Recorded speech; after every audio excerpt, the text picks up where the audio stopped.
Good Saturday evening. We are back on air with breaking news as the investigation continues after 12 people are injured in a shooting at Columbia Mall. We know 10 people were shot. Of the 11 patients that were taken to Palmetto Richland Hospital at this hour, the hospital is now reporting that 9 of the 11 patients have been released. But the investigation is still very early.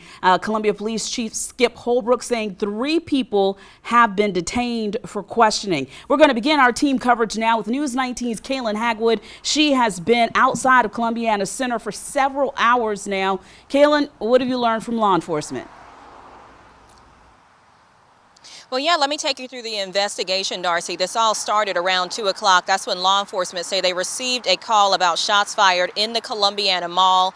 And from there, people inside the mall described what was just utter chaos and what would have been a very calm Easter weekend shopping with family and friends. Law enforcement say that 12 people were injured, 10 of them were shot, and 2 people were in critical condition a little bit earlier today. Now, they had been working to clear the mall. They asked employees to seek shelter within their actual store so that way they could make sure everything was safe. And they have detained 3 people for questioning. Now, they had not called those folks suspects, but rather people of interest as they work to investigate this case. Now, they say that they don't believe it was a random shooting. They believe that the people involved knew each other and that some kind of conflict escalated to what we saw today. But I want you guys to hear from a mom who says she was there with her 3-year-old about what this experience was like for the both of them. How is your son doing? Oh my gosh, he's 3, so he has this obsession with like fire trucks and ambulance, and he just cannot understand why everything was going on. And then he gets in the car and he goes, "Was somebody shooting a gun?" And he's like so nervous and he's scared and he doesn't understand, but that's all he's been hearing because people are just yelling that as we're running. So he was just very shaken up by the whole thing and just really, really confused because, I mean, we didn't expect to go into the mall and then have to literally run for our lives to leave out of there. It was just not what we were expecting on a typical Saturday. Well, the youngest person who was injured was 15 years old, according to police, who say that they had set up a reunification area at the Fairfield Inn near the mall to help people come together who may still be separated from this incident. Now, if you were here at the mall today and you have any information that might be helpful, any videos, anything that can help in this investigation, you're asked to call the police, reach out to Crime Stoppers in order to help aid in this case. Darcy? Kaylin, thank you so much. As Kaylin just mentioned, the youngest victim in this shooting, 15 years old. The oldest person, according to Columbia Police, 73 years old. And Prisma Health Hospital is now issuing a statement saying in the Midlands, they received 11 patients with various injuries, including gunshot wounds. 9 patients have been treated and released. These emergency departments are on lockdown, which is a normal part of the emergency procedure in situations like this. Now, the last time a shooting happened at Columbiana Mall was back in January when a woman accidentally shot herself while trying to handle a gun that was in her purse. Police ended up taking the gun and the woman was taken to the hospital. Her injuries were not thought to be life-threatening.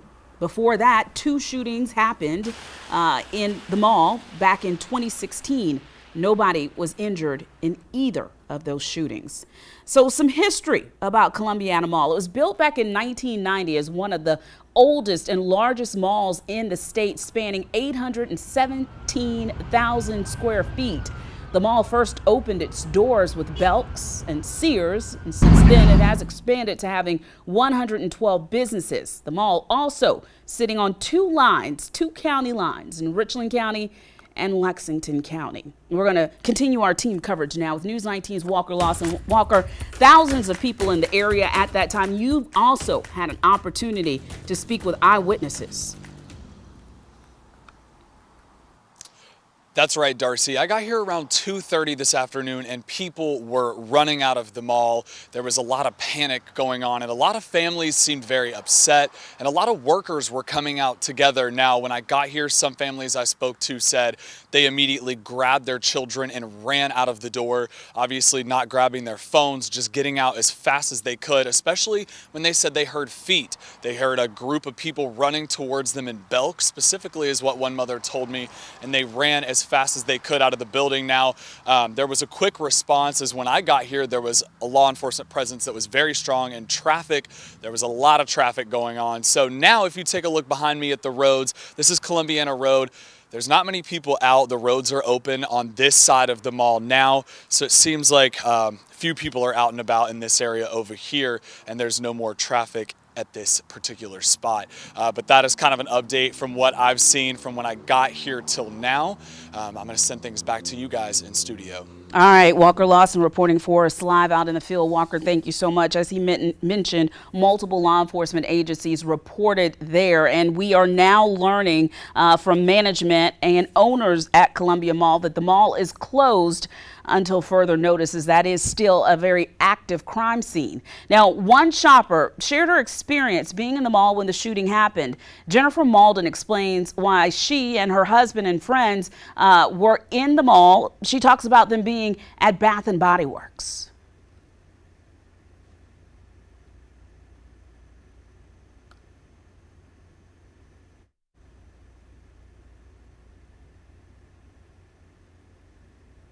It was calm. Everybody was just shopping. It was like a normal day on Saturday in Columbia. And then once we started hearing the popping sound, at first we weren't sure if it was a balloon.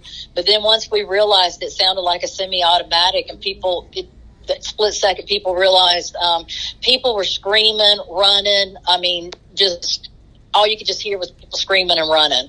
And luckily, everybody that was in Bath and Body with us, we all ran the same way. So nobody got trampled, got hurt or anything. But everybody got together and, just kind of huddled together for that 2 minutes, which felt like 10, if you want to know the truth. And, we didn't know that whether the shooter was active and was he going to come in there and start shooting us. Some of the other people we were talking to, the employees in the mall, and I can only test for Bath and Body because we were in there. In a split second, they had that door open. They had the door open and they got us out and they were the last ones to come out. So, kudos to them for keeping their customers and doing the right thing and keeping us safe. Malden says customers were taken through a hallway, which led to an emergency exit next to the JCPenney. She says it took them an hour to leave the parking lot. Columbia Mayor Daniel Rickerman has issued a statement responding to the shooting at Columbia Center Mall, saying, quote, "Our community is saddened by this senseless shooting and the pain it caused to innocent bystanders."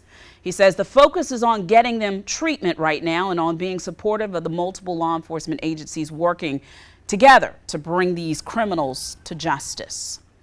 Now on your screen, Snapchat video uploaded by users who were at the mall. As you can see, store windows are broken with shattered glass on the floor. There are police escorting people around the mall. As you can imagine, with thousands of people in that area, it was definitely a chaotic scene. And as I mentioned just a moment ago, according to the mall's website, they are closed until further notice. At one point, traffic was at a complete standstill as people tried to be reunified with their friends and family who were shopping. News 19's Peyton Lewis continues our team coverage now. She is at that reunification site. And Peyton, what have you seen over the last several hours? Well, right now there's not a lot of activity in this parking lot. We're here at McAllister's right around the corner from the Columbiana Center, and it's been empty since we've been here about 4 o'clock. But right now, it's empty like I mentioned, but before there were lots of people here and even some people who were just kind of confused as what had happened earlier today. We did meet with one family that said they had experienced a little bit of the traffic and chaos and everything today, but they still weren't sure what was going on. And after they talked to law enforcement, they learned that if they had come just an hour earlier for an appointment that they had in the mall, that would have been a scary situation for their family. When I come here, the entire road was blocked. I tried entering that, but the cops sent us around. So I heard about this incident just now. So we were like an hour late from our schedule. So yeah, we think fortunate being late, yeah. And this is the Fairfield Inn parking lot where families were coming to reunite with people that were in the mall that might have gotten disconnected from one another. And when we got here, after the roads were cleared a little bit more, law enforcement told us that everyone has now been accounted for after the mall shooting today and that they're no longer at this scene. But this is a meeting ground for people still. The conference room, inside of the Fairfield Inn is no longer open, but they did say that people are welcome to come in their parking lot if they still need to reconnect after today's events. Reporting live in Columbia, Peyton Lewis, News 19 WLTX. Peyton, thank you so much. We are going to wrap up our live coverage now, but we encourage you to continue to follow this breaking news story, not only on air, but also online at WLTX.com. This is also a great time to remind you to make sure that you downloaded our free News 19 mobile app. We'll have more for you tonight at 11. Thank you for watching News 19. Did you see a story you loved? Download WLTX on your Roku or Amazon Fire device and watch it again right now.